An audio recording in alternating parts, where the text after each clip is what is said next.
was a child, my family moved around a lot.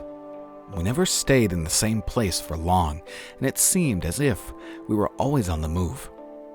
Because of this, many of my early memories are fuzzy and unclear.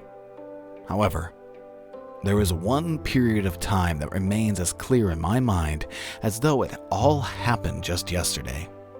I often wonder whether these memories were simply hallucinations caused by the long sickness I experienced that spring. But in my heart, I know they are real.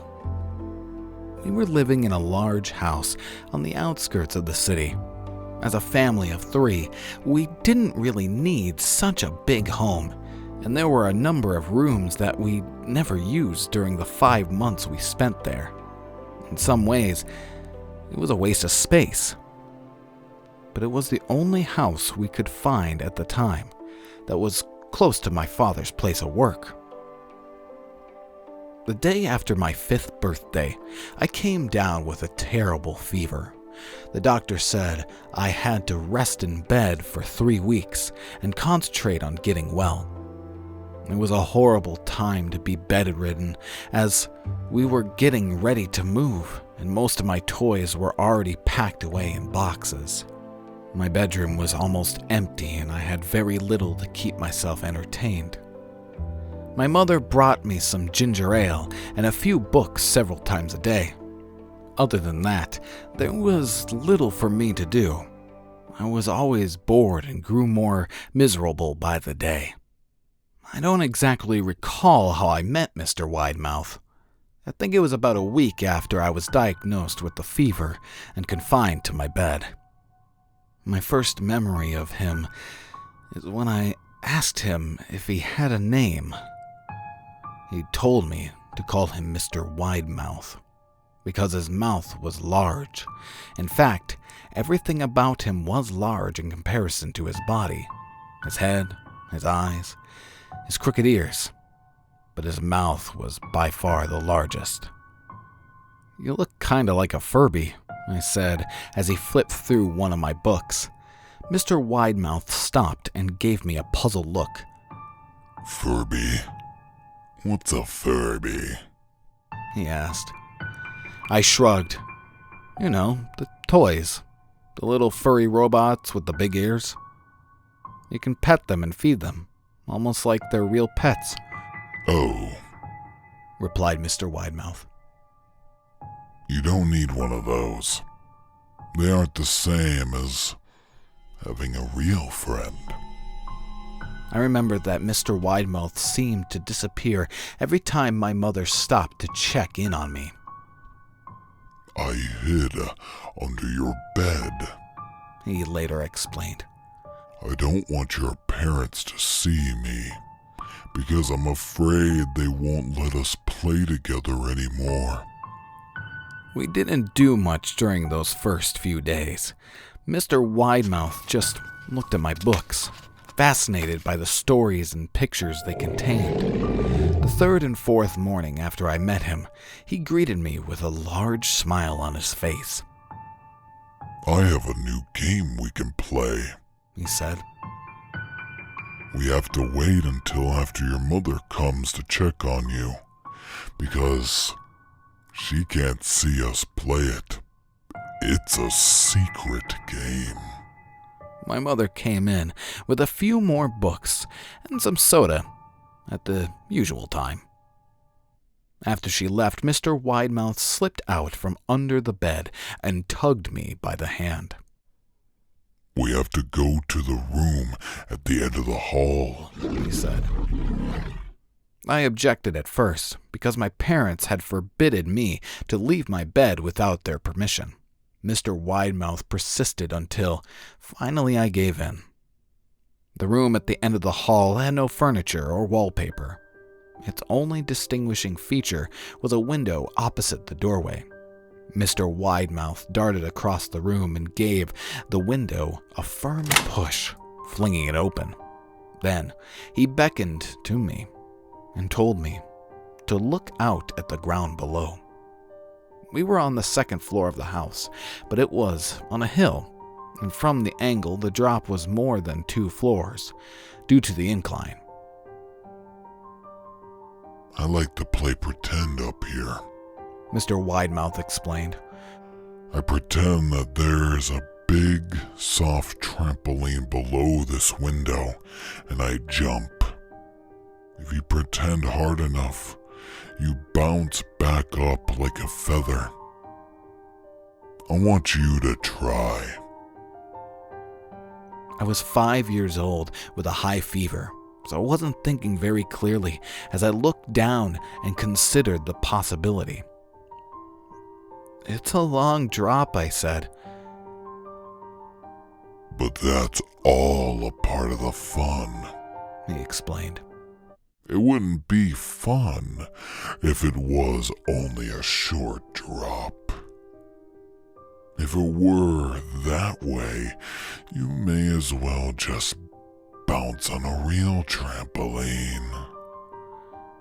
I toyed with the idea, picturing myself falling through thin air only to bounce back to the window on something unseen by human eyes. But the realist in me prevailed. "Maybe some other time," I said. "I don't know if I have enough imagination. I could get hurt." Mr. Widemouth's face contorted into a snarl, but only for a moment. Anger gave way to disappointment. "If you say so," he sighed. He spent the rest of the day under my bed, quiet as a mouse. The following morning, Mr. Widemouth arrived holding a small box. "I want to teach you how to juggle," he said.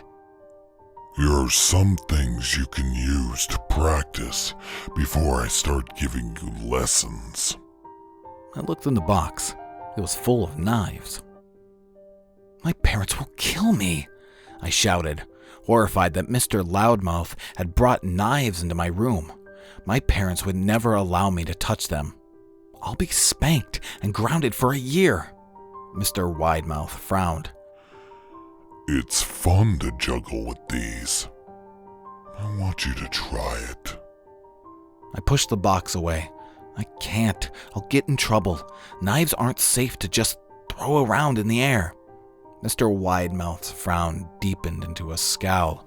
He took the box of knives and then slid himself under the bed. He remained there for the rest of the day. I began to wonder how often he was under there. I started having trouble sleeping after that. Mr. Widemouth often woke me up at night, saying he put a real trampoline under the window. A big invisible one. He said that I couldn't see it in the dark. I always declined and tried to go back to sleep, but Mr. Widemouth persisted. Sometimes he stayed by my side until early in the morning, encouraging me to jump. He wasn't so fun to play with anymore.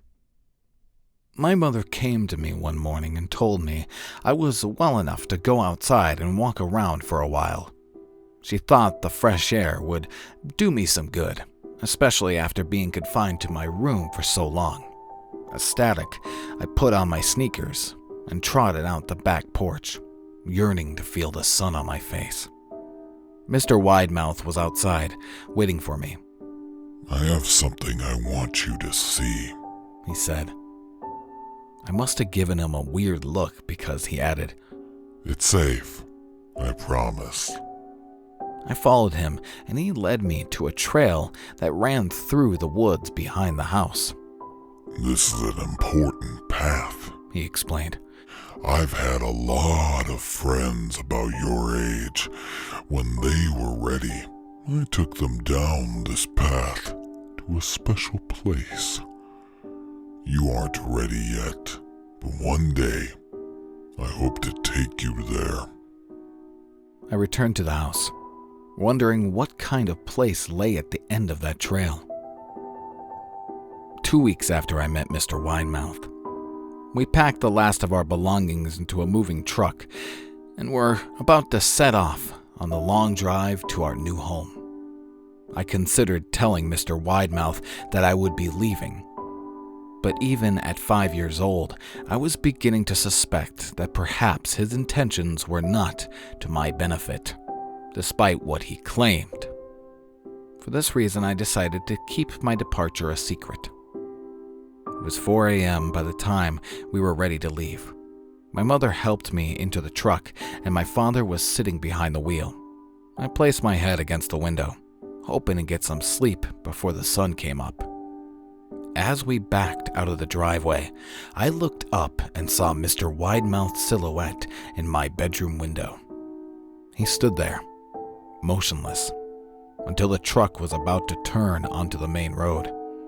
He gave a pitiful little wave goodbye, a steak knife in his other hand. I didn't wave back. Years later, I was passing through the area and decided to return and pay a visit to that house. I found that the piece of land our house had stood on was empty, except for the foundation. The house had burned down a few years after we left. Out of curiosity, I followed the trail that Mr. Widemouth had shown me. Part of me expected him to jump out from behind a tree and scare the living daylights out of me. But I felt that Mr. Widemouth was gone, somehow tied to the house that no longer existed. The trail ended at a small cemetery. I noticed that many of the tombstones belonged to children.